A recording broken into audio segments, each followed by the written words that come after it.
নিজেদের অস্তিত্ব রক্ষা করবার জন্য তারা ঠিকই 6টি সংগঠন আজ ঐক্যবদ্ধ। ছিটকে পড়ে আছি আমরা সাধারণ শিক্ষক, ছিটকে পড়ে আছি যারা শিক্ষকদের ন্যায্যতায় কথা বলে। আপনারা সত্য প্রকাশ করতে গেলে নারী হিসেবে আপনারা নির্যাতন শুরু করেন, নারী হিসেবে সামাজিক যোগাযোগ মাধ্যমে ফেক আইডি দিয়ে ট্রোল করা শুরু করেন। একজন সংগঠক হিসেবে আপনারা পদদলিত করার জন্য আমার ইতিহাস নিয়ে মিথ্যাভাবে বিকৃতভাবে প্রাথমিক ও গণশিক্ষা মন্ত্রণালয়, প্রাথমিক ও শিক্ষা অধিদপ্তরে তুলে ধরেন।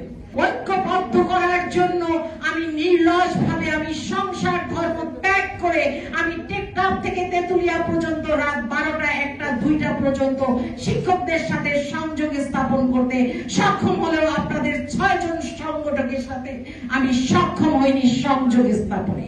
নিশ্চয়ই 3.5 লক্ষ শিক্ষক আজ সংবাদ মাধ্যমের মাধ্যমে আপনারা অবহিত হবেন যে আসলে কারা ঐক্য চায়, কারা বিভাজন চায়।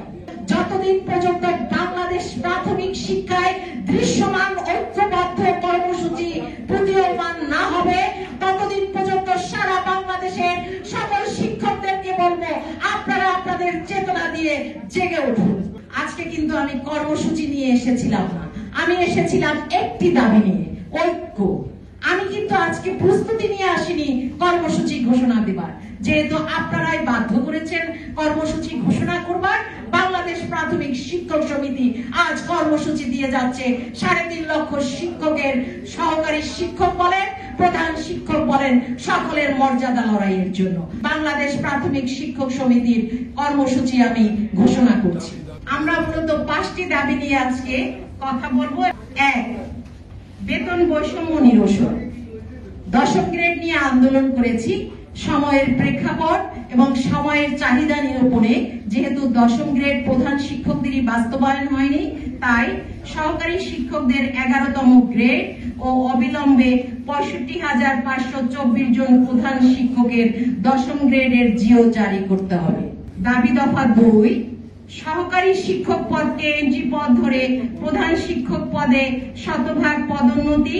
চলতি দায়িত্বপ্রাপ্ত প্রধান শিক্ষকদের যোগদানের তারিখ হতে প্রধান শিক্ষক পদে পদোন্নতি এবং প্রধান শিক্ষকদের পদোন্নতি 100% চালু করতে হবে। দাবি নাম্বার 3, 10 ও 16 বছর পূর্তিতে শর্তহীনভাবে উচ্চতর গ্রেড বাস্তবায়ন করতে হবে।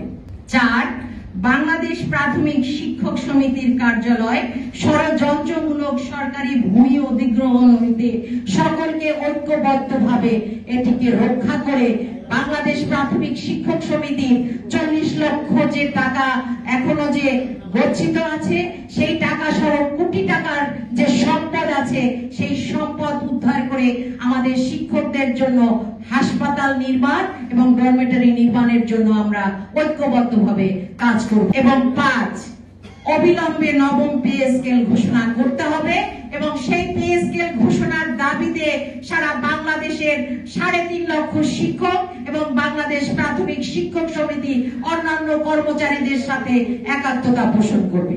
13/7/2025 জেলা প্রশাসকের মাধ্যমে মাননীয় প্রধান উপদেষ্টা বরাবর স্মারকলিপি প্রদান। 1 মাস ধরে আমরা এই কাজটি করব এবং এটি সম্পাদন করবে সংশ্লিষ্ট জেলা কমিটির সভাপতি এবং সাধারণ সম্পাদকগণ। 14/7/2025 মহাপরিচালক ও সচিব মহোদয়ের মাধ্যমে 73/2023 পদোন্নতির মামলা সমাধান পূর্বক চলতি দায়িত্বপ্রাপ্ত শিক্ষকদের যোগদানের তারিখ হতে একই স্মারকে পদোন্নতি প্রদান এবং এটি ত্বরান্বিত করার জন্য কেন্দ্রীয় সভাপতি এবং সাধারণ সম্পাদক নিয়মিত যোগাযোগ রাখবেন কর্তৃপক্ষের সঙ্গে। 14/8/2025 বিভাগীয় কমিশনারের মাধ্যমে মাননীয় প্রধান উপদেষ্টা বরাবর স্মারকলিপি প্রদান। অপেক্ষার সময় 1 মাস এবং এটি বিভাগীয় সমন্বয়ক এবং বিভাগীয় সাংগঠনিক সম্পাদক এটি বাস্তবায়নের চেষ্টা করবে। মাননীয় প্রধান উপদেষ্টা মহোদয়ের সাথে দাবির যৌক্তিকতা উপস্থাপনের জন্য সাক্ষাৎ। এটি আমরা 15 দিন নির্ধারণ করেছি এবং নীতি নির্ধারণী কমিটির যারা আছেন তাদের নিয়ে আমরা মাননীয় প্রধান উপদেষ্টার সাথে 15 কর্মদিবসের মধ্যে আমরা চেষ্টা করব তার সাক্ষাতের জন্য এবং শিক্ষকদের দাবি দেওয়া উপস্থাপনের জন্য।